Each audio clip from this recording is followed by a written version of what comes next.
যে ওই মানসিকতা তৈরি করেই আমরা খেদমতের জন্য তৈরি হই। আল্লাহ তাআলা যাকে ভালো মনে করে তাকে আল্লাহ তাআলা কামিয়াবি করুক, যার দ্বারা দেশের ভালো হয় আল্লাহ তাআলা তাকে কামিয়াব করুক। আর আমরা যারা ভোট দিব, আল্লাহ তাআলা বলেন ইন্নাল্লাহা ইয়া'মুরুকুম আন তুআদ্দুল আমানাতি ইলা আহলিহা। হযরত মুফতি শফি রাহমাতুল্লাহ আলাইহি বলেন কোরআনের দুইটা আয়াত ভোটের ওয়াজ।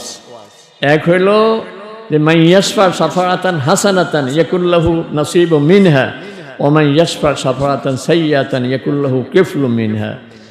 ভালো কাজের সুপারিশ করছেন আপনি, একটা লোককে সুপারিশ করি, বললেন যে স্যার এই লোকটাকে চাকরি দেন বা এই লোকটাকে দোকানে রাখেন, এই লোকটা ভালো। ভালো কাজের সুপারিশ করলে যত ভালো কাজ করবে এই লোক আপনি সওয়াব পাবেন। কিন্তু আপনার সুপারিশে একটা খারাপ লোকের দিয়ে দিলেন, ওই লোক যত গুনাহ করবে সব গুনার দায় দায়িত্ব আপনার ঘাড়ে আসবে। এই জন্য উনি বলেন যে ভোট একটা সুপারিশ, এটা আমি সুপারিশ করলাম যে এই লোক নির্বাচিত হলে ভালো হবে, কিন্তু আমি জানি যে লোকটা 2 নম্বর, তাইলে যত 2 নম্বরই করবে সব গুনাহ আমার ঘাড়ে আসবে। আর আমার দৃষ্টিতে এই লোকটা খুব ভালো, যত সোয়াবের কাজ করবে সব সোয়াব আল্লাহ তাআলা আমার ভাগে দিয়ে দেবে। এই এক আয়াত। আর এক আয়াত উনি বলেন ইন্নাল্লাহা ইয়া'মুরুকুম আন তুআদ্দুল আমানাতি ইলা আহলিহা। আল্লাহ তাআলা বলতেছেন আমানত, যে আমানত যোগ্য, যে লোক যোগ্য জায়গায় তুমি দিয়ে দাও। ফারুক আয়াম টিভি, হক্কানি ওলামাদের আগামীর পথ চলা। আমি আজকে আপনাদের সামনে একটা আয়াত তেলাওয়াত করছি। আল্লাহ তাআলা বলতেছেন ইন্নাল্লাহা ইয়া'মুরুকুম আন তুআদ্দুল আমানাতি ইলা আহলিহা। আমাদের সমাজে একটা জিনিসের খুব অভাব, কয়েকটা জিনিসের অভাব। আল্লামা ইকবাল মারহুম বলছিলেন, ও দুনিয়ার মুসলমান, 3টা গুণের অভাবে তোমরা নেতৃত্ব হারিয়েছো। সবক ফেরফর আমানত কা, সদাকত কা, শাজাআত কা, লিয়া যায়েগা ফির তুমসে দুনিয়া কি ইমামত কা। ও দুনিয়ার মুসলিম জাতি, তোমরা তো সারা বিশ্বের নেতৃত্ব দিয়েছ, সারা দুনিয়ায় মুসলমানদের দাফট ছিল, নেতৃত্ব ছিল। নেতৃত্ব হারিয়েছ 3টা চরিত্রের, 3টা গুণের অভাবে। সে হলো 1 নম্বর হলো আমানতদারি, আমাদের আমানতদারির অভাব। 2 নম্বর হইল সত্যবাদিতা, সত্য কথা বলার অভাব। 3 নম্বর হইল সাহসিকতা। বলে যে 3 গুণের অভাবে তোমরা দুনিয়ার নেতৃত্ব হারিয়ে ফেলছো। তোমরা আবার নতুন করে শপথ নাও যে আমরা 100-তে 100 আমানতদার হয়ে যাব। ওমর রাদিয়াল্লাহু তাআলা আনহুকে আবু বকর রাদিয়াল্লাহু আনহু ওনার খেলাফতের সময়, হযরত আবু বকর রাদিয়াল্লাহু আনহুর খেলাফতের সময় বিচার বিভাগের দায়িত্ব হযরত ওমরকে দিয়েছেন, যে পুরো রাষ্ট্রের দায়িত্ব তো আমার কাছে, বিচার বিভাগটা আপনি দেখেন, আপনি চিফ জাস্টিস, আপনি প্রধান বিচারক। 1 বছর যাওয়ার পরে ওমর রাদিয়াল্লাহু আনহু এসে বলতেছেন যে আমিরুল মুমিনিন, আমি এই পদ থেকে ইস্তফা দিচ্ছি, আমি আর এই দায়িত্ব পালন করব না। তো আবু বকর রাদিয়াল্লাহু আনহু বললেন, কিরে ভাই, আমি গোটা রাষ্ট্রের দায়িত্ব আমার কাছে, আপনাকে মাত্র একটা সাইড দিয়েছি, আপনি এটাতে বিরক্তি বোধ করতেছেন, এটা কেন ইস্তফা দিচ্ছেন? আপনার কি কষ্ট হচ্ছে? কয় না, বিরক্তি বোধও করি নাই, কষ্ট হচ্ছে না। তো দায়িত্ব ছাড়ছেন কেন? কয় যে 1 বছর পার হয়ে গেছে, একটা বিচারও আমার কাছে আসে, কোনো মামলা নাই, কোনো কেস নেই, তো আমি খামাখা কেন দায়িত্ব পালন করবো? এই দায়িত্বের কাজ কি? কয় যে আপনার ভয়ে বাদীও আসে না, কারণ বুঝে যে বাদী বিচার দিতে গেলে আগে ফিরে দিবেন আপনি। বাদীও আসে না, বিবাদীও আসে না আপনার ভয়ে। না আমিরুল মুমিনিন, বিষয়টা তা না, এরা প্রত্যেকে নিজ নিজ দায়িত্বে সচেতন। আমার প্রত্যেকে জানে যে আমি পাবো কতটুকু, এর বেশি 1 টাকা দিল আর নেয় না, কেন আমি তো এতটুকু নিব না, আমি এতটুকু পাওনা এতটুকুই নিব। এবং অন্যের পাওনা কি সেটা বুঝে, তাকে 1 পয়সাও কম দেয় না। প্রতিবেশীর হক সেটা বুঝে, এই জন্য প্রতিবেশীর সঙ্গে কেউ দুর্ব্যবহার করে না, এবং নিজের সকল দায়িত্ব সম্পর্কে সচেতন। এই জন্য ওদের কোনো বিচারের দরকার নেই, এবং ওরা আল্লাহকে ভয় করে, আখিরাতকে বিশ্বাস করে, যার কারণে ওরা প্রত্যেকটা গুনাহ করার সময় মনে করে যে এটার বিচার হবে সামনে, দুনিয়ার কেউ না দেখুক, দুনিয়াতে আমি বিচারের আওতায় না আসি, কিন্তু আমাকে বিচারের আওতায় আসতেই হবে। একদিন কিয়ামতের ময়দানে আমার এটার বিচার হবে। এই কারণে ওরা সোজা হয়ে গেছে সব। 1 বছরে ওনার কাছে কোনো বিচার আসেনি। এই জন্য আমাদের দেশের সবচেয়ে বড় অভাব হলো আমানতদারি। এই যে আয়াতটা এই আয়াতটা নাজেল হওয়ার প্রেক্ষাপট যেটা ছিল সেটা হলো মক্কা বিজয়ের মুহূর্তে রাসূল সাল্লাল্লাহু আলাইহি ওয়াসাল্লাম 10,000 সাহাবায়ে কেরামকে নিয়ে মক্কা ঢুকতেছেন। মক্কাবাসী আল্লাহ রাসূল সাল্লাল্লাহু আলাইহি ওয়াসাল্লামের সাথে কি না করেছে, সাহাবায়ে কেরামের সঙ্গে কি না করেছে, কত জুলুম নির্যাতন।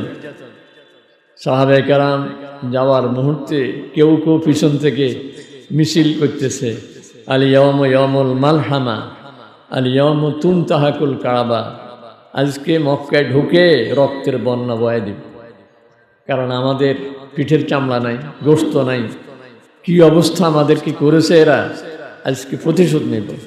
রাসূল সাল্লাল্লাহু আলাইহি ওয়াসাল্লামের কানে যখন এই আওয়াজ পৌঁছেছে, রাসূল সঙ্গে সঙ্গে থেমে বলেন, এই থামো, স্লোগান পাল্টাও, আল ইয়াউম ইয়াউমুল মারহামা। ওরা বলছিল মালহামা, শুধু লাম আর রা বেশ কম করে দিছে। যদি লাম হয় মালহামা মানে যুদ্ধ, রক্ত বয়া দেওয়ার দিন। রাসূল বলেন, না, স্লোগান পাল্টাও, আজকে দয়া দেখানোর দিন, আজকে সর্বোচ্চ দয়া দেখাবো আমরা।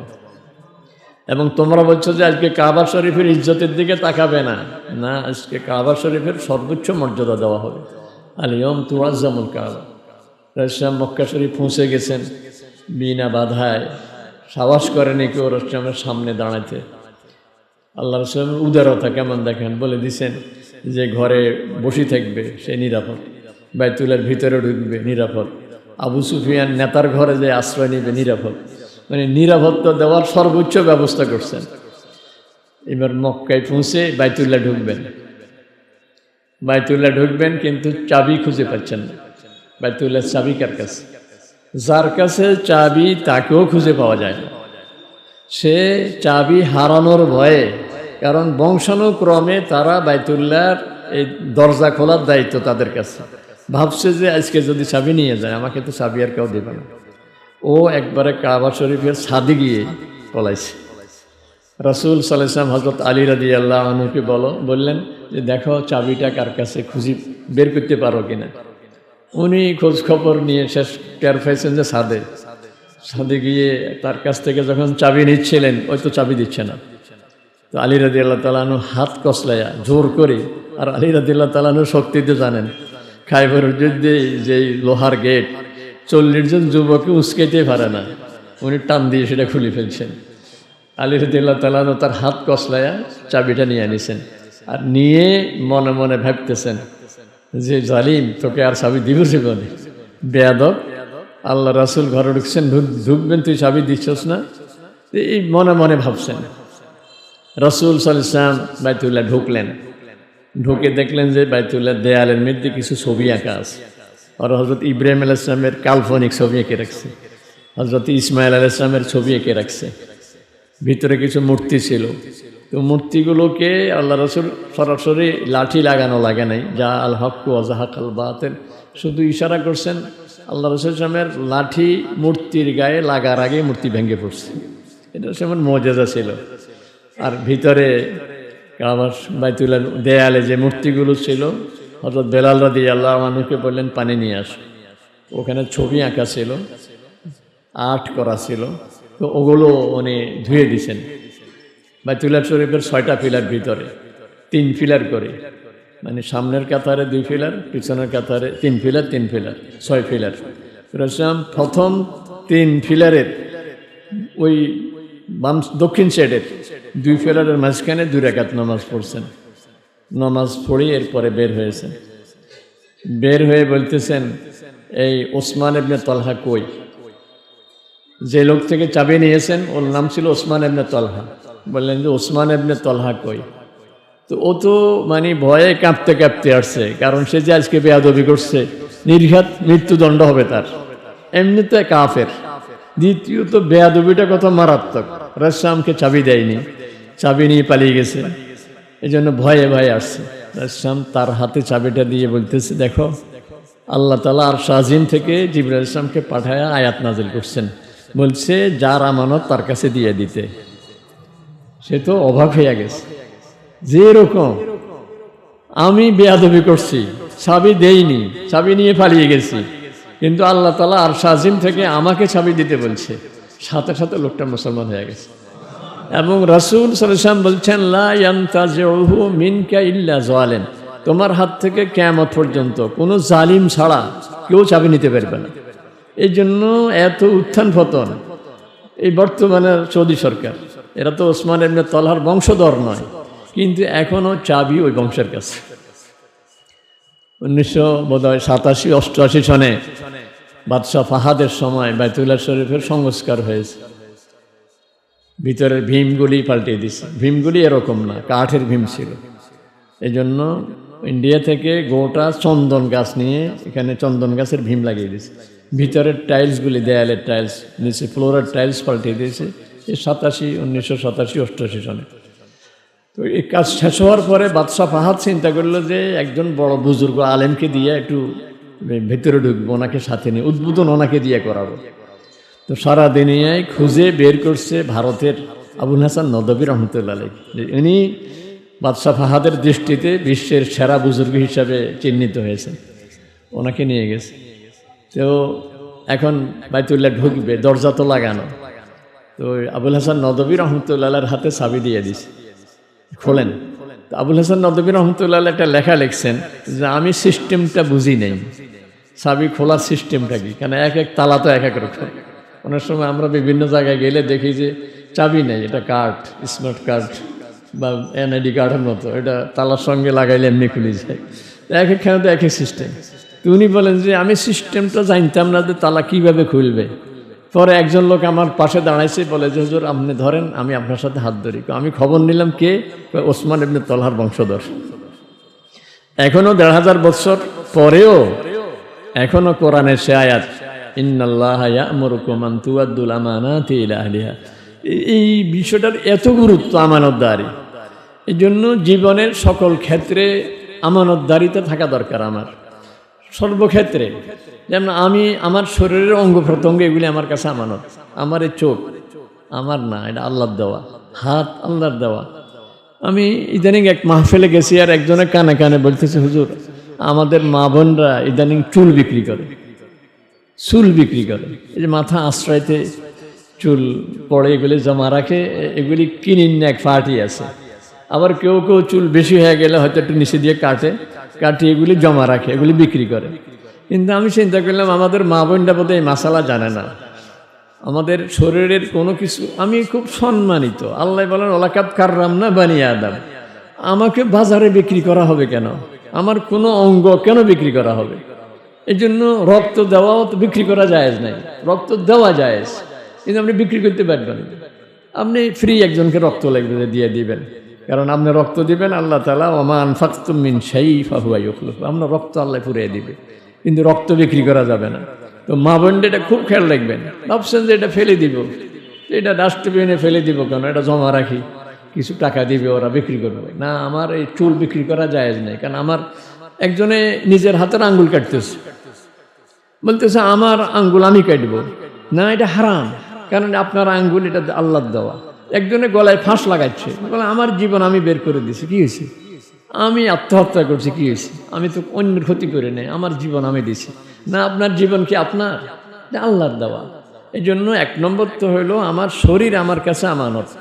এই যে আমানত, যেটা যেই কাজের জন্য দেওয়া, যে অঙ্গ প্রত্যঙ্গ যেই কাজের জন্য দেওয়া, এটাকে যদি আমি অন্য কাজে ব্যয় করি, আমার এই চোখ মোবাইল দেখার জন্য নয়, সারা রাত সারা দিন শুধু রাস্তার পাশে বসে বসে মোবাইল দেখছি, আমি আমানতের খেয়ানত করতেছি।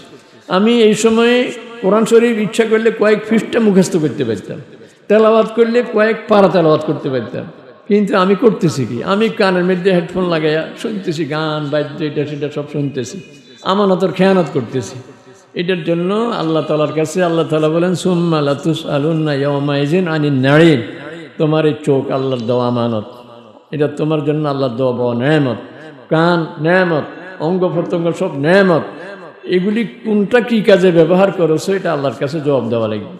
আমাদের ছেলে মেয়েগুলো আমাদের কাছে আল্লাহর দেওয়া আমানত। কত মানুষ কাঁদতেছে, 20 বছর হয়ে গেছে, 30 বছর হয়ে গেছে, সন্তান নাই।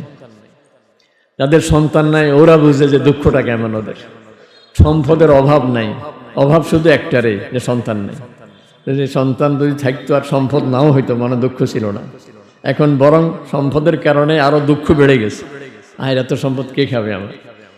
আমার এই যে ছেলে মেয়েগুলো আল্লাহর দেওয়া আমানত, আমি ওদেরকে কি করতেছি, কোন দিকে নিয়ে যাচ্ছি, ওদেরকে আমি কি বানাতে চাই, ওদেরকে কি এইভাবে ছেড়ে দিব, কোনো খবর নেই। রাত্রে কয়টায় বাসায় আসে খবর নেই, কোথায় ঘুরে, কোথায় কি করে, কি খায়, কার সাথে চলে, কোনো খবর নেই। আমানতের খেয়ানত করতেছি। আমি ভাবতেছি যে ভালো, একটু বাচ্চারা সাহসী হোক, একটু ঘুরুক, একটু বাইরের সাথে পরিচিত হোক, কিন্তু কার সাথে ঘুরতেছে, কি করতেছি খবর রাখি না। আমি আমানতের খেয়ানত করতেছি। এই জন্য যে দায়িত্বে আছি, একজন শিক্ষক, ওনার কাছে ছাত্রগুলি আমানত। এগুলিকে কি বানাতে চান উনি, কোন টার্গেটে পৌঁছাইতে চান? নাকি ওই যে আমাদের এক সৌদি শাইখ বলছিল, তা খজুল ফুলুস তুগাইবুস সমুস, শুধু দিন পার করো আর পয়সা গণো, মাস শেষ হবে কবে বেতন পাবে, শুধু এই জন্য?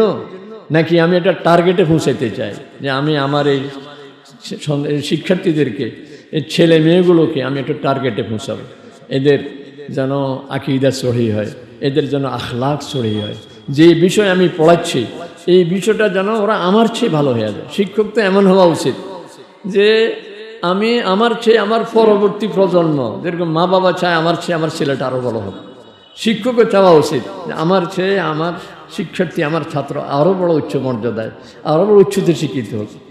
এক ছাত্র আমাকে বলতেছে, হুজুর আপনারা তো পড়াইতে পারেন না, ধার করি আর কিছু পড়ান। কিছু কিছু আছে এমন, ওনারা ওনাদের বিষয়টা আমাদেরকে ভালো করে পড়ায় না, যেন ওনাদের কাছে আমরা প্রাইভেট পড়ি, কারণ ক্লাসে ভালো করে পড়াইলে তো আর ওনাদের কাছে যাব না। আমরা তো যেমন আমরা যারা পড়াই কী করি, কে বুঝছে, যে বুঝছে ওরা আনি ক্লাসে বোর্ডের পাশে দাঁড় করাই, তুমি একটু বলো। ও যদি বুঝে বলতে পারে তা আমি বুঝি যে না, এই ক্লাসে আমার অনুপস্থিতি সে ধরাই দিতে পারবে সবাই। এই জন্য আমি চাইবো যে আমার মানে শিক্ষার্থীরা আমার চেয়ে ভালো যোগ্য হোক, এবং এরা যেন আমার আচরণে, আখলাকে, আমাদের লক্ষ্মীপুরের এক ডিসি সাহেব একবার বলতেছিলেন, আমার ছেলে ভুল করতেছে। আমি বললাম যে এই বাবা এটা ভুল করছে। না না বাবা, তোমারটা ভুল, আমার স্যারেরটা ঠিক। ওই যে মানে ছাত্রদের কাছে স্যার খুব অনুকরণীয় এবং স্যারই আদর্শ। এখন স্যারের কথাবার্তা, আচার আচরণ যদি ভুল হয়, ছাত্ররা কিন্তু ওই রকমই গড়ে উঠবে। এই জন্য আমি চাইবো যে আমার আচরণে, আমার কথাবার্তায় আমার ছাত্রগুলো যেন আমার চেয়ে ভালো, এরা আগামী দিনের ভালো নাগরিক হয়ে ওঠে। পরীক্ষার খাতায় আমি যদি নম্বর 2 বেশ কম করি, ওর ঠিকমতো নম্বর দেয় নাই, তো আমার কাছে কি শিখবে? আমানতদারি তো এখানে। আমরা মদিনা শরীফ যখন পড়ছি, শেখ ইব্রাহিম আখদার মসজিদে বাইতুল্লাহ শরীফের ইমাম ছিলেন। আমি প্রথমে যেদিন মক্কা শরীফ পৌঁছি, ওদিন ফজর পড়ছি যে মক্কা শরীফে, আমার কেরাত শুনি মনে হয়েছে যে ওহী নাযিল হইতেছে, এত সুন্দর কেরাত। পরে আমার ওখানে পড়ার শেষ মুহূর্তে উনি আমাদের শিক্ষক হয়ে আসছেন। তো উনি ওনার বিষয়ে পরীক্ষার পরে ক্লাসে জিজ্ঞেস করলেন যে তোমরা তো রেজাল্ট পাইছো, আমার বিষয়ে তোমাদের মন্তব্য কি? আফ্রিকান কিছু ছেলে বলতেছে, স্যার আপনি জুলুম করছেন, নম্বর কম দিছে। আমার বলতেছে, হারুন তুমি বলো আমি কি জুলুম করছি না ইনসাফ করছি? আমি বললাম যে 100-তে 100 ইনসাফ করছেন। তাহলে কীভাবে? আমি বললাম যে আমার প্রত্যেক পরীক্ষার পর আমি বলতে পারি আমি কি 100-তে 100 পাবো না 99 পাবো। এবার আমি আগে ভাবছি যে 99 পাবো, আমি 99 পেয়েছি। আপনি তো ভুলে 1 নম্বর বেশি দেন নাই আমাকে, এত খুশি হয়ে গেছে। ওখানে দেখছি আমরা প্রত্যেকটা শিক্ষক একটা শব্দ ভুল হইলে কোনো দিন নম্বর বেশি দেয় নাই। ধরতে পারতাম যে 1 নম্বর কম হবে আমার। আমানতদারি কাকে বলে? এই জন্য শিক্ষকতার ক্ষেত্রে আমার আমানতদারি, সন্তানের ক্ষেত্রে আমার আমানতদারি। যারা এখানে ব্যবসায়ী বেশি, আমরা বাজারের ব্যবসার ক্ষেত্রে আমানতদারি। আমরা অনেক মাল লক্ষ্মীপুরে 1 নম্বর মাল পাই না, ভালো মাল পাই। বিশেষ করে দুধের বাজার, আমি নিজেই এই দুধ কিনতে গেছি লক্ষ্মীপুরে, আমি বললাম দেন এত লিটার দুধ লাগবে আমার, দিচ্ছি। একজন দৌড়ে এসে বলতেছে, এই কারে কি দিছ? তো এটা বলি ওর থেকে কেড়ে নিয়ে দুধগুলি তার ড্রামে ঢালতেছে। আমি বললাম কি হয়েছে? কয় যে এগুলি ফার্মের। আমি বললাম ফার্মের দুধ তো অসুবিধা নেই, নিতে পারি। না, এটা আপনাকে দেওয়া যাবে। কেন? কি হয়েছে দুধের মধ্যে? কেন আমরা খাঁটি দুধ পাই না? যিনি দায়িত্বে আছেন এটা তদারকির, ওনাকে আমি বলছি, আছে না তদারকির দায়িত্ব? পৌরসভার লোক আছে না? আমি ওনাকে বলছি যে আপনার কি দায়িত্ব পালন করেন, খাঁটি দুধ পাই না কেন? কয় খাঁটি দুধ যার কাছে আছে ওরও বলবো আপনাকে দুধ দিয়ে যেতে। তাহলে আমি বললাম তাহলে তো আপনাকে সবাইকে চিনেন, 2 নম্বরই তো আপনার কাছে। কার কাছে 1 নম্বর দুধ, কার কাছে 2 নম্বর 14 নম্বর দুধ, এটা তো আপনি জানেন, দোষ তো আপনার কাছে। এই জন্য প্রত্যেকের দায়িত্ব যদি সততার সাথে পালন করি, তাহলে আমাদের দেশ তো এরকম হবে না সকল ক্ষেত্রে। রাসূল সাল্লাল্লাহু আলাইহি ওয়াসাল্লাম এক বাজারে গেছেন, গমের বস্তার ভিতরে আল্লাহ রাসূল সাল্লাল্লাহু আলাইহি ওয়াসাল্লাম হাত ঢুকিয়ে দিয়েছেন। ঢুকিয়ে দেখেন যে ভিতরে একটু ভিজা, উপরে গুলি শুকনা। রাসূল বললেন যে কিও ভিতরেরটা ভিজা কেন? ওদের একটু বৃষ্টি আসছিল ওই জন্য। তো ভিজাটা ভিতরে ঢুকে গেল, বৃষ্টি আসলে তো ভিজাটা থাকবে উপরে। এরপরে বাজারে দাঁড়ায়া রাসূল ঘোষণা দিছেন, মান গাসসা ফালাইসা মিন্না। 2 নম্বরই নকল, 2 নম্বরই যে করে সে আমার উম্মতে নয়। বেচা কেনার ক্ষেত্রে 2 নম্বরই। আমি খাঁটি মাল, বিশেষ করে রমজান আসতেছে, রমজানে এই যে খেজুর বলেন, বুট বলেন, ভেষণ বলেন, অন্যান্য সামগ্রী বলেন, আমি একজন দোকানদার যদি ইচ্ছা করে যে আমি এবার সবচেয়ে ভালো খেজুর রোজাদারদেরকে খাওয়াবো, সবচেয়ে ভালো সোনা বুট, সবচেয়ে ভালো তেল, সবচেয়ে ভালো ভেষণ, সবচেয়ে ভালো জিনিস আমি রোজাদারকে খাওয়াবো, রোজাদাররা খেয়ে যেন তৃপ্তি পায়, আমার এই নিয়ত করার কারণে আল্লাহ তাআলা আমার আমল নামায় সওয়াব লিখে দিবেন। কিন্তু আমি যদি ভাবি যে এই সুযোগ রমজানে কিনবে সবাই, বেহুশ হয়ে কিনবে, আমি এই সুযোগে দাম বাড়াইয়া দিব, 2 নম্বরই মাল যা আছে সব বিক্রি করে ফেলবো। আল্লাহ তাআলা আমার দিলের হাল জানে না জানে না? আমার ঠগাইয়া যাবি কই? আল্লাহ রয়েছে পথে বসে আর কি, আমাদের আঞ্চলিক ভাষা বলে আল্লাহ রয়েছে পথে বই, আল্লাহ পথে আছে। মান খাদাড়া খোদেড়া, যে অন্যকে ধোকা দেয় সে যে নিজে ধোকার মধ্যে পড়ে যাবে। এই জন্য ব্যবসায়ের ক্ষেত্রেও আমরা কোনো সময় প্রতারণা করব না, কাউকে ধোকা দেব না। আল্লাহ তাআলা বলেন ওয়াইলুল লিল মুতাফফিফিন আল্লাযীনা ইযা ইকতালু আলান নাসি ইস্তাওফুন ওয়া ইযা কালুহুম আও ওয়াজানুহুম ইউখসিরুন। আল্লাহ তাআলা নিজেই ঘোষণা দিয়েছেন যে ওদের পতন হবে, যারা মানুষ থেকে নিতে তো পুরে নেয়, দিতে কমায় দেয়, নিতে পুরোটা নেয়। আল্লাযীনা ইযা ইকতালু আলান নাসি ইস্তাওফুন, একজন কর্মচারী কর্মকর্তা অফিসে চাকরি করেন, বেতন নিতে তো পুরে নেয়, 5 টাকা কম নিতে রাজি না, কিন্তু দায়িত্ব পালন করতে তো পুরা করে না। ইযা ইকতালু আলান নাসি ইস্তাওফুন, সে নেওয়ার সময় পুরে নেয়, কিন্তু ওয়াইযা কালুহুম আও ওয়াজানুহুম ইউখসিরুন, কিন্তু যখন অন্যকে দেয়, নিজের দায়িত্ব যখন পালন করে ইউখসিরুন, তো কমায় দেয়। এদের ব্যাপারে আল্লাহ নিজে ঘোষণা দিয়ে দিয়েছেন ওয়াইলুন, তার ধ্বংস হবে, দুনিয়াতেও তার পতন হবে, এই ব্যবসায় তারা কি হবে না। এই জন্য যে চাকরি জীবনে 2 নম্বরই করে, দেখবেন যে আমি অবাক হয়ে যায় যে একজন শিক্ষক, ওর ছেলে এখন রিক্সা চালায়। শিক্ষকের ছেলে রিক্সা চালাবে কেন? ও তো শিক্ষকতা করবে বা চাকরি করবে। পরে একজনকে হুজুর উনি 2 নম্বরই করতো, পোলাভাইনের এই দায়িত্ব ঠিক মতো পালন করতো না, এই জন্য তার পোলাভাইন এখন রিক্সা চালায়। যিনি অফিসে চাকরি করেন 2 নম্বরই করেন, দেখবে যে তার ভবিষ্যৎ প্রজন্ম এরা মানুষ হবে না, এদেরকে দিয়ে সুখ পাবে না, কারণ এখানে 2 নম্বরই করছে, তো ওখানেও আল্লাহ তাআলা তারা ঠকাইয়া দিয়েছে। এই জন্য আমানতদারি সর্বক্ষেত্রে আমরা আমানতদারি রক্ষা করব, সকল ক্ষেত্রে।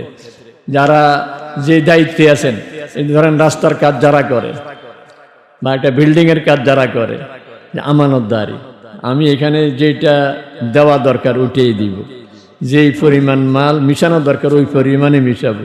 5 এর 1, 4 এর 1, এই জায়গাতে আমি যদি 8 এর 1, যে বালি 8 কণা 8 বা সিমেন্ট 1, মানে কথা ছিল 5 এর 1, মানে এরকম যদি আমি করি, তো আমি ভাবতেছি যে আমার খুব লাভ হচ্ছে, কন্ট্রাক্টরের খুব লাভ হচ্ছে, কিন্তু আমার আল্লাহ বলতেছে ওয়াইলুন, তোমার লাভ নয়, তোমার জন্য ধ্বংস।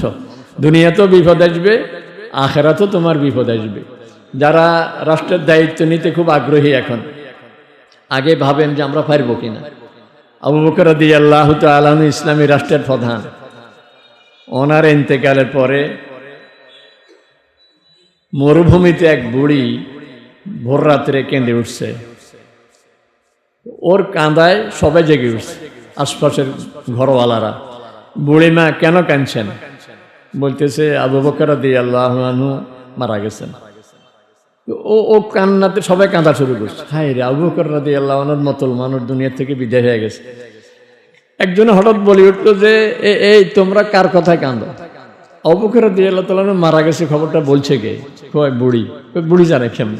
আমরা জওয়ানরা খবর পাই নাই, পুরুষরা খবর পাই নাই, এই বুড়িটার পাইলো কেমনে? আর আন্দাজে যে কাঞ্চ আবু বকর রাদিয়াল্লাহু তাআলা আনহু খবর পাইলে তো পরে উল্টা বিপদ হয়ে যাবে। একটু আগে শহরে লোক পাঠাও, মদিনা শরীফে কাউকে পাঠাও, খবর নিয়ে দেখো আবু বকরকে আছেন না মারা গেছে, একে যে সত্যি মারা গেছে। এখন সবাই আশ্চর্য যে বুড়ি জানলো কেমনে? আমরা তো কেউ খবর পাই নাই, বুড়ি কেমনে জানলো? বললো যে বুড়ি তুমি কেমনে জানো? কয় যে এটা তো আমি কাউকে বলি নাই, রাতে গভীর রাতে আবু বকর রাদিয়াল্লাহু আনহু আমার ঘরে আসতেন, এসে আমার আর কেউ নেই, আমি একা মানুষ, আমার টয়লেটটা পরিষ্কার করে যেত, আমার জগ মগ হাঁড়ি ফাতিল যেখানে যা পানি দরকার সব পানি দিয়ে যেত। আজকে রাত্রে উঠি আমি দেখি যে আমার সব এলোমেলো, আমার টয়লেট অপরিষ্কার, আমার মগ খালি, বদনা খালি, লোটা খালি, সব খালি, কোনো জায়গায় পানির ব্যবস্থাও নাই। আমি ভাবছি যে আবু বকর থাকলে আমার এই অবস্থা হইতো না, এই জন্য আমি নিশ্চিত যে আবু বকর মারা গেছে। তাহলে ওনার যে চরিত্র, রাস্তা দিয়ে হাঁটতেছেন, যেদিন ঘোষণা হয়েছে উনি খলিফা, রাস্তা দিয়ে যাচ্ছেন, এক মেয়ে আর মেয়ের মা হাঁটতেছে ওনার সামনে সামনে, ওরা বুঝতে পারেনি যে হযরত আবু বকর পিছনে আছেন। মেয়ে মাকে বলতেছে, আম্মু হযরত আবু বকর তো খলিফা হয়ে গেছেন, এখন আমাদের দিয়ে প্রতিদিন ওটের দুধ দহন করে যেতেন সকালে সকালে, এখন তো উনি বিশাল রাষ্ট্রের মালিক, আমাদের ওটের দুধ দহন করবো কে? হয়তো আবু বকর শুনছেন পিছন থেকে, আওয়াজ দিয়ে বললেন, মেয়ে তুমি নিশ্চিত থাকো, খেলাফতের দায়িত্ব আবু বকরের চরিত্র নষ্ট করবে না, তোমাদের দুধ ঠিকমতো দহন করে যাবে। ওমর রাদিয়াল্লাহু তাআলা আনহু খলিফা মুসলিম জাহানের, রাতের বেলায় হাঁটতেছেন যে কারো কোনো অসুবিধা আছে নাকি। দুই উদ্দেশ্যে, এক উদ্দেশ্য হইল অনেক সময় মানুষ সামনাসামনি আমার ভুলগুলি আমাকে ধরিয়ে দেয় না, পিছনে পিছনে হয়তো কেউ বলে যে ওনার এই দোষটা না হইলে আরো ভালো হইতো, নিজের কোনো খুঁত ত্রুটি আছে কিনা, কারোর কোনো মন্তব্য আছে কিনা, এটা গোপনে সংগ্রহ করার চেষ্টা করতেছেন। এরপরে কারোর কোনো সমস্যা আছে কিনা দেখতেছেন। দেখে যে এক লোক শুধু ঘরে আর বাহিরে দৌড়াদৌড়ি, একবার ঘরে যায় একবার রাস্তায়, রাতে অন্ধকার। বললেন যে ভাই তোমার কি সমস্যা? কয় যে আমার বিবির প্রসব বেদনা শুরু হয়েছে, এখন কোনো মহিলা নাই, আমি কি করি, পুরুষ মানুষ, এই জন্য দৌড়তেছি, কাউকে পাই কিনা। তুমি একটু অপেক্ষা করো, দেখি আমি কাউকে আনতে পারি কিনা। নিজের বিবি হযরত আলী রাদিয়াল্লাহু তাআলা আনহুর মেয়ে, ওনাকে গিয়ে বলতেছে, বিবি জান্নাত খরিদ করার আজকে একটা মোক্ষম সুযোগ পার হয়ে যাচ্ছে, আজকে তুমি জান্নাত কামাই করতে পারবা, চলো। একজন গ্রামের মরুভূমির অসহায় মহিলার প্রসব বেদনা, আমিরুল মুমিনিন অর্ধজাহান শাসন করে, বাংলাদেশের মতো একটা ছোট্ট দেশ না, অর্ধজাহান শাসন করে। বিবিকে বলতেছে কোথায়, মরুভূমিতে গিয়া সরে গিয়া এক মহিলার ধাত্রীর কাজ করতে। বিবিও খুশি হইয়া চলে গেছে, কিন্তু ওই বেটা এখনো জানে না এই পুরুষটা কে, তার বিবি আনতে গেছে। এনে বলতেছে, ভাই তুমি এখানে বসো, আমরা পুরুষে পুরুষে কথা বলি, ওরা মহিলা মহিলা বিষয়টা দেখবে। হযরত ওমর রাদিয়াল্লাহু আনহু নিজের বিবিকে ঘরে দিয়ে দিয়েছেন। কতক্ষণ পরে ওই বেচারার বিবির সন্তান হয়ে গেছে। তো ওমর রাদিয়াল্লাহু তাআলা আনহুর বিবি এখন ঘর থেকে বের হইয়া বলতেছে, আমিরুল মুমিনিন আপনার বন্ধুকে বলেন তার সন্তান হয়ে গেছে। ওই বেটা ভয়ে কাঁদতেছে, আরে আমি এতক্ষণ কি আমিরুল মুমিনের সাথে কথা বলি, আমি তো ওনার গায়ের সঙ্গে মিশি বসছি, যাকে রোম সম্রাট ভয় পায়, ইরানের সম্রাট ভয় পায়, আমি ওনার গায়ের সঙ্গে বসছি। বলতেছে, ভাই ভয় পাও কেন, এটা আমার দায়িত্ব ছিল প্রজাদের খবর নেওয়া, নারী পুরুষ প্রত্যেকের খোঁজ খবর আমার দায়িত্ব ছিল। আমি তো আল্লাহর কাছে ভীত যে না জানি আমার এই দায়িত্বে কোনো ত্রুটি হয়ে যায় নাকি, কাল কিয়ামতের ময়দানে আল্লাহর কাছে কোনো জবাব দেওয়া লাগে নাকি। তাহলে যারা আমানতদারির দায়িত্ব নিচ্ছেন খুব খেয়াল করতে হবে যে আমার ঘাড়ে আমি কোন দায়িত্বের জন্য আমি প্রস্তুত। যদি এই মানসিকতা থাকে, এই নিয়ত থাকে, আমার শুধু নিয়ত দরকার, আল্লাহ তাআলা আমার নিয়তের উসিলে বরকত দিয়ে দেয়। আমি বোধহয় আরো বলছি যে ওই বাদশার ঘটনা, বাদশা যে বেড়াইতে বের হয়েছে দলবল নিয়ে, এক বাগানে ঢুকছে, বাগানের মালিক ওই বেচারা রাজদরবারে কোনোদিন যাই নাই, বাদশাকে চিনেও না, একজন বড় সম্ভ্রান্ত মানুষ, সম্মানী মানুষ দেখে নিজের বাগান থেকে আনার নিয়ে আসি চিপে এক গ্লাস জুস বানাইয়া বাদশার হাতে দিছে। বাদশা খেয়ে এত খুশি, এত মজাদার, এই আনার বাগান তো জীবনও দেখি নাই, এত স্বাদের আনার জুস আর জীবনও খাইনি। এরকম একটা বাগান আমার না দরকার, এটা কেমনে নেওয়া যায়, এই বেটার থেকে কিনে নিব না জোর করে নিব না একবার করে নিব, যেমন হোক এটা আমারে লাগবে। তো ওকে বলতেছে তোমার বাগানের আনার সব কি এরকম? হ্যাঁ এরকম। আচ্ছা ঠিক আছে, আরেকটা আনার নিয়ে আসো তো। আনার পরে এখন দেখে যে রসা 1 ফোঁটা 2 ফোঁটা, রসা নাই। বলতেছে কি ও, তোমার বাগানের আনার সব এইরকম, এখন এখানে জুসে রস নাই কেন? তো ওই লোক তো জানো না যে ইনি বাদশাহ। তো বলতেছে যে আমাদের বাদশাহ এই জুলুম করতেছে, এই জন্য আল্লাহ তাআলা বরকত উঠে আনিস। বাদশাহ অবাক হয়ে গেছে, কিন্তু বাদশাহ তো আমি, এই বেচারা তো আমাকে চেনে নাই। তো ঠিকই তো, আমি তো জুলুম করি নাই, নিয়তে না করছি, বাগান নেওয়া দখল করার নিয়তে না করছি। আচ্ছা ঠিক আছে, নিব না, বাগান আর নিব না। নিয়ত ফাল্টায় বলে যাচ্ছে আরেকটা আনার আনো তো। আনার আয়না যখন আবার ছিপ দিছে, এবার গ্লাস ভর্তি হয়ে গেছে। বলতেছি কি ও, বাদশা নাকি জুলুম করে? কেন বাদশা ঠিক হয়ে গেছে, জুলুম শুরু করে না, নিয়ত। এই জন্য যারা দায়িত্ব নেওয়ার জন্য আগ্রহী আগে নিয়ত ঠিক করেন। আমি এটা বলতেছি এই জন্য, কারণ ভোটের আগে আর আরেক জমা আমি পাবো না, এটি ভোটের আগে আমার জমা। আর একটা কথা বলি, আগামী রমজানের যে জুমা 20 ফেব্রুয়ারি, ওই জুমা আমি থাকবো না, কারণ আমি ইনশাআল্লাহ রমজানে পুরা 1 মাসেই মক্কা শরীফ থাকার নিয়ত করছি আর কি। তো এই জন্য আল্লাহ তাআলা যেন তৌফিক দেয়, এই জন্য কথাগুলি একসাথে বলে রাখি আর কি। তো এই জন্য নিয়তের উপরে আমি যদি নিয়ত করি যে না, আর আমি যে হাদিসটা পড়ছি, আল্লাহ রাসূল সাল্লাল্লাহু আলাইহি ওয়াসাল্লাম বললেন আদ্দিল আমানাতা ইলা মান ইতামানাক, তোমাকে যারা দায়িত্ব দিয়েছে তুমি পুরো দায়িত্ব পালন করো। ওলা তাখুন মান খানাক, কিন্তু পরে খুঁজবো যে কে কে ভোট দেয় নাই, এদেরকে দেখাই ছাড়বে। বলে দিচ্ছেন না, ওলা তাখুন মান খানাক, যে তোমার ভোট দেয় নাই তুমি কিন্তু তার সাথে খেয়ানত করতে পারবে না, গোটা দেশ তোমার দায়িত্ব। এই একজন এমপির আওতায় যত লক্ষ মানুষ, নারী পুরুষ শিশু, সব তার দায়িত্ব। একজন যদি ওমর রাদিয়াল্লাহু আনহু বলেন যে আমার এই দায়িত্বের সীমানায় একটা কুকুর যদি না খায় মারা যায়, কাল কিয়ামতের ময়দানে আমি ওমরকে আল্লাহ তাআলার কাছে জবাব দেওয়া লাগবে। যে ওই মানসিকতা তৈরি করে আমরা খেদমতের জন্য তৈরি হই। আল্লাহ তাআলা যাকে ভালো মনে করে তাকে আল্লাহ তাআলা কামিয়াবি করুক, যার দ্বারা দেশের ভালো হয় আল্লাহ তাআলা তাকে কামিয়াব করুক।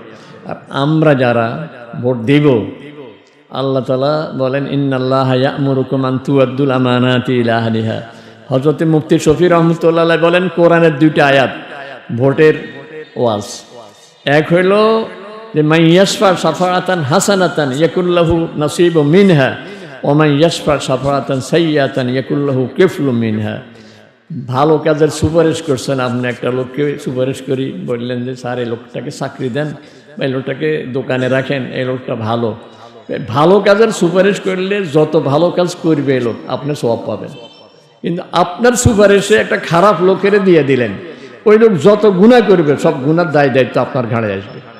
এই জন্য উনি বলেন যে ভোট একটা সুপারিশ, এটা আমি সুপারিশ করলাম যে এই লোক নির্বাচিত হলে ভালো হবে, কিন্তু আমি জানি যে লোকটা 2 নম্বর, তাইলে যত 2 নম্বরই করবে সব গুনাহ আমার ঘাড়ে আসবে। আর আমার দৃষ্টিতে এই লোকটা খুব ভালো, যত সোয়াবের কাজ করবে সব সোয়াব আল্লাহ তাআলা আমার ভাগে দিয়ে দেবে। এই এক আয়াত।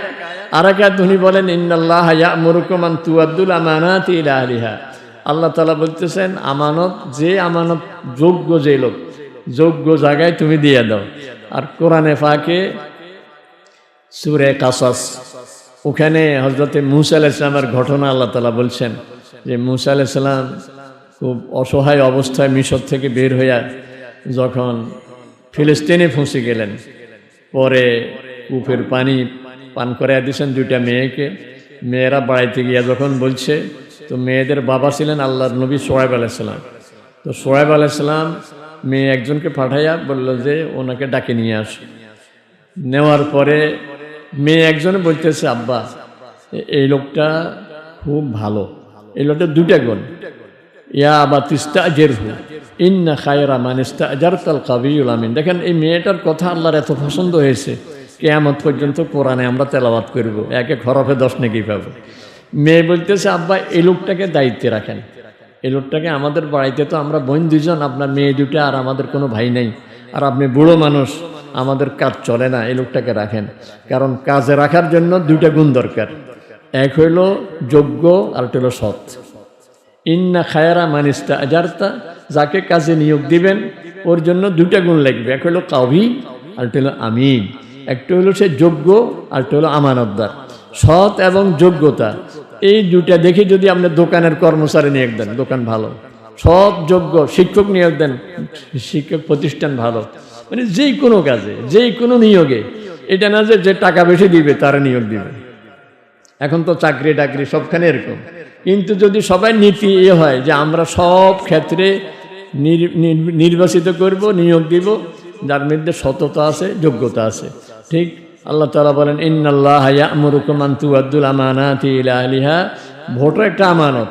এটা যে যোগ্য, সৎ এবং যোগ্যতা যার কাছে আছে সেইখানেই আমরা দিব, সে হোক আর না হোক সেটা আমার দায়িত্ব নয়। কিন্তু আমি যদি আমানতের খেয়ানত করি তো কাল কিয়ামতের ময়দানে আমাকে আল্লাহ তাআলার সামনে জবাব দেওয়া লাগবে। তো আল্লাহ তাআলা ভোটের কথা তো সর্বশেষ বলছি প্রাসঙ্গিক ক্রমে, কিন্তু বিষয়টা ভোটের নয়, আমার জীবনের সকল ক্ষেত্রে আমরা আমানত রক্ষা করব। আল্লাহ তাআলার কোরআনকে আল্লাহ আমানত বলছেন, ইন্না আরাদনাল আমানাতা আলাস সামাওয়াতি ওয়াল আরদি ওয়াল জিবাল। আল্লাহ বলছেন আমি আমার আমানতকে পাহাড় আসমান জমিনের কাছে পেশ করছিলাম। কোরআনকে বলছে আমানত। তো বোঝা গেছে কোরআন শরীফ আমাদের কাছে আল্লাহর দেওয়া আমানত। আমি কোরআন পড়তে জানি না, কোরআন পড়তে জানি আজ পর্যন্ত অর্থ জানি না, সূরা ফাতিহার অর্থ জানি না, কোরআনের অর্থ জানি, কোরআন অনুযায়ী আমল করি না, কোরআন অনুযায়ী দেশ চলে না, আমি চলি না, তাহলে আমানতের খেয়ানত হচ্ছে। এই জন্য সকল ক্ষেত্রে আমানত রক্ষা করার চেষ্টা করব। আল্লাহ তাআলা আমাদের সকলকে তৌফিক দান করুক। সুন্নত পড়েন, সুন্নত পড়ে নেন।